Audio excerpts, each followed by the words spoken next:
suatu terjadi karena didesain. Ya. Mungkinkah polemik nasab itu sebenarnya by design? Ya. Ada yang mendesain, ada dalangnya, ada yang mendanai, dan ada yang diuntungkan. Oke. Jangan-jangan ini. Ini bahaya sebetulnya. Kalau saya mau ungkapkan di sini bahaya. Ini saat ini left, itu left, ya kan? Tapi nggak apa-apa, saya buka. Oh, emang iya? Ya. Ada yang mendesain? Ada. Siapa?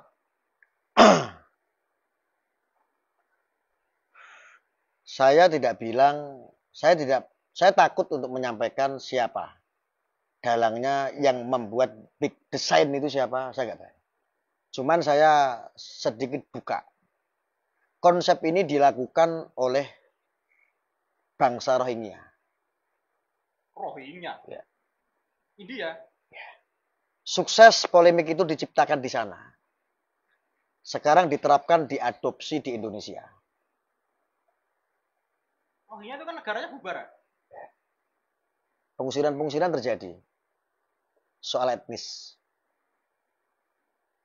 Nah, hari ini Indonesia pemain tersebut mengadopsi ala-ala Rohingya. Polemik Rohingya. Jadi apa yang terjadi di Indonesia hari ini baru permulaan. Tidak lama lagi orang-orang yang dianggap klan Ba'alawi ini akan dibidik, akan diperlakukan seperti Rohingya. Ya tidak percaya, buktikan saja. Hukum seperti tidak ada. Karena kalau hukum seperti nggak ada. Ya karena para Habib kebal hukum. Bukan Habibnya yang kebal. Yang diserang itu kan Habib. Habib itu nggak melakukan apa. Habib itu mereka diam diserang terus. Yang menyerang ini yang kebal hukum. Ini namanya intelijen hitam. Atau ada suatu pengkondisian. Paham? Paham sampai sini? Jadi hari ini ketika orang nyerang Habib mau ekstrim melanggar hukum, sara, fitnah, tuduhan. Ketika ada orang yang nggak terima, orang yang menghina Habib itu mau dilaporkan, bisa jadi nggak akan diproses. Udah berkali-kali saya amati ini. Tapi ini bukan berarti saya meremehkan Polri, tidak. Tetapi saya sangat menyayangkan. Entah ini Polri seperti ini, atau entah ini oknum Polri bermain di urusan polemik ini. Paham? Hari ini menuduh orang, teror orang. Contoh nih Banyuwangi. Banyuwangi itu ketua PBI-nya atau siapa itu kalau tidak salah ketuanya atau orang PBI-nya itu. Teriak-teriak. Bayat, ada bahasa bayatnya, ada bahasa jihadnya. Mestinya Densus 88 melihat kok sama seperti JI, Jamaah Islamiyah, kok sama seperti JAD, Jamaah Ansarud Daulah. Kok sama seperti ikrarnya Imam Samudra sebagai seorang teroris. Ngeri nggak? Nah, mestinya. Ini bahaya, ini siapa? Tetapi ketika mereka berorasi, disebarkan, ada jihadnya, ada bayatnya, ada siap mati, siap sampai mati, tumpah darah. Banyuwangi kalau sampai ada yang, kalau pengajian itu terlaksana, itu artinya ini sudah sebuah wujud teror. Tetapi loss, tidak diproses. Keren nggak? Sampai sini paham? Ya. Paham? Masuk akal nggak? Ini bahasanya Imam Samudra.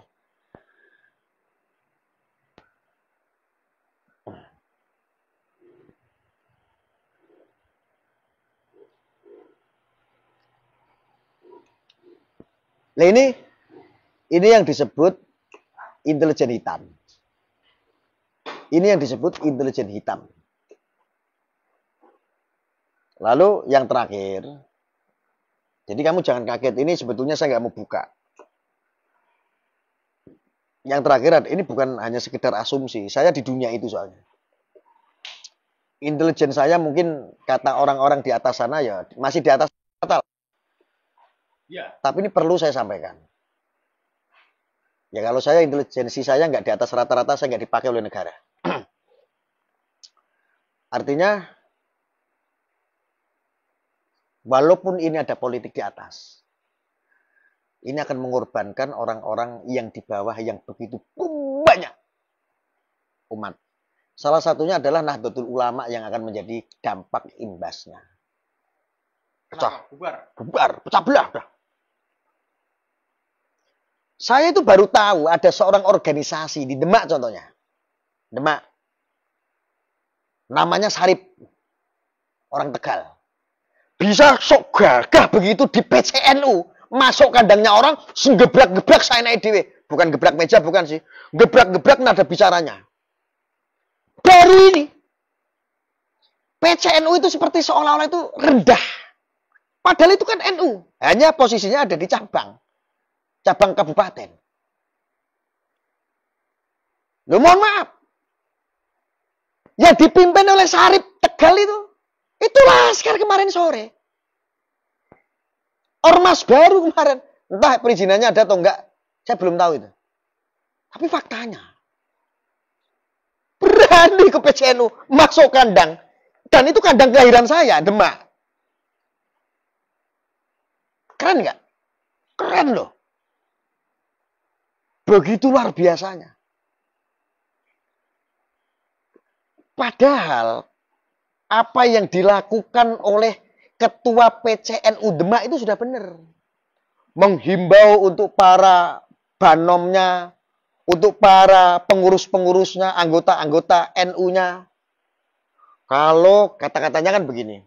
Kalau seandainya kalian gabung di sebuah organisasi, katakanlah PWI, maka wajib dievaluasi. Ini perkataan betul sebagai seorang ketua berbicara kepada internal kepengurusannya. Ya wajiblah harus dievaluasi. Kenapa? Sudah cukup banyak ada kegiatan-kegiatan yang mengandung ujaran kebencian, tetapi mereka pakai baju ansor. Kegiatan PWI pakai baju banser. Ini apa-apaan? Paham sampai sini? Tidak boleh itu. Maka ketua PNU menghimbau untuk strukturalnya. Jangan seperti kalau ada yang seperti itu akan dievaluasi. Soalnya apa? Soalnya kegiatan PWI dianggap kontra. Isinya ujaran kebencian dan memecah belah. Pasti kalau itu. Dan PWI bukan banomnya Nahdlatul Ulama. Nah itu. Paham? Cukup? Nah, itu udah berapa menit tuh? Sebentar. Kalau jenengan mengatakan ini adalah by design. Ya. Yang namanya by design itu kan ada dalangnya. Ada yang mendanai. Ada otaknya. Dan ada yang diuntungkan. Lah menurut jenengan. Kalau jenengan mau buka. Karena tentunya hal semacam itu berbahaya. Kalau memang itu by design, tapi secara logika memang ada yang mendesain. Siapa yang mendanai polemik nasab ini? Saya yang tidak. Kedua, siapa dalangnya? Saya Kita tidak. tahu bahwa Mukimat atau siapa? Imaduddin. Itu adalah wayang sebenarnya. Pion. Siapa dalangnya? Bukan, pion. Pion. Siapa yang mendanai? Siapa dalang di balik itu dan siapa yang diuntungkan? Yang mendanai ada. Saya tidak berani sebutkan. Imat itu sampai hari ini nggak sadar kalau dia dijadikan pion. Ditunggangi maksudnya? Belum, ini baru Imat jadi pion. Yang posisinya pion tersebut sekarang sudah menjadi seter. Tahu seter? Tahu. Panglima. Menteri-menterinya itu datang. Penumpang-penumpang gelap tuh. Penumpang-penumpang ini penumpang potensi fulus. Cuan. Oh, karena fanatik kemudian mau mengeluarkan. Nah. Ya. Oh iya dong. Kalau nggak begitu, satu keuntungannya Imaduddin itu apa? Ya dia terkenal. Satu itu. Bisa naik dari panggung ke panggung dan mendapat bayaran. Itu wajar. Ya. Kedua, dia dapat pengakuan sebagai ahli tesis. Ahli nasab mungkin. Ya ahli nasab. Padahal saya juga bingung. Kalau itu tesis mestinya ada dosennya. Tapi kan nggak ada dosen. Nah gitu loh. Ini apa?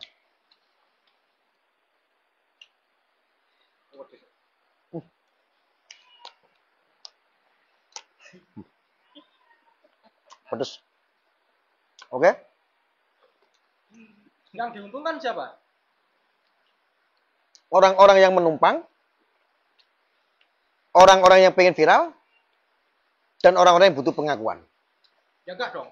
Kalau by design ini ada tujuan yang lebih besar dari itu. Yang menikmati adalah yang membuat, yang menginginkan bangsa kita adu domba. Berarti itu yang mendesain secara tidak langsung adalah orang luar, bangsa luar. Yeah. Agar kita terpecah, Yeah. terjadi civil war, Yeah. perang sipil, Yeah. negaranya kacau balau, Chaos. mudah dikuasai. Ya, mudah dikuasai. Nah, Paham? masuk. Bukan untuk menghancurkan NU. Salah satunya. Karena NU adalah organisasi yang sudah teramat besar Dan ini imbas. dan sangat berpotensi mengancam kekuasaan yang absolut, dan ya itu wajar lah. Ya. Dalam dunia politik ya itu wajar. Ya. Jadi ada campur tangan politikus kita. Ya. Jangankan campur tangan politikus, pejabat. Oh itu pasti. TNI? Saya nggak mau katakan itu. Jadi itu ya guys ya. Bahwasanya polemik nasab sedemikian besarnya adalah karena by design. Ada yang menciptakan, ada yang mendanai, ada yang mendalangi, dan ada yang diuntungkan. Ada yang menumpang, Nah itu termasuk. dan ada yang butuh pengakuan. Jadi apabila ada polemik-polemik semacam itu, yang sebenarnya tidak terlalu penting, tidak merugikan kita secara finansial, sebaiknya nggak usah ikut-ikutan. Sebaiknya tidak usah menjadi domba-domba bodoh yang mau disetir ke sana kemari. Yang endingnya apa? Kita terpecah belah.